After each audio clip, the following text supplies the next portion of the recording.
This is an administration that was unorthodox in every way, in the way it conducted its business, in the way that it deployed its domestic policy agenda, completely unorthodox. And time after time again, we saw federal courts, including the Supreme Court, stacked with Trump appointees, striking them down and saying, that's not how you do government.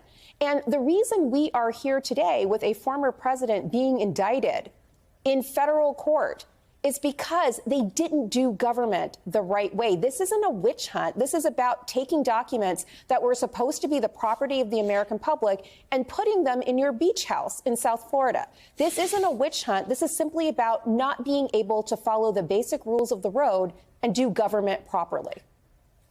You know, that's a really important point here, right? Because there's sort of there's both a kind of bridge here in terms of a story about the way that Donald Trump has conducted himself in personal life. We, of course, have the extensive and incredible Pulitzer-winning New York Times reporting about his taxes, in which, you know, after getting a look at some of his tax returns for years, multiple tax experts saying, man, this pushes right up and probably over the line of what is actually like criminally actionable, right, in terms of aggressive tax avoidance strategies. We saw it, you know, in terms of, you know, not paying contractors, things like that. But then also this sort of rough and ready, screw the lawyers view of everything in the administration, whether it was the things they did with the census, when they tried to get a question on the census about citizenship, when they, you know, ran roughshod over a bunch of different parts of immigration law.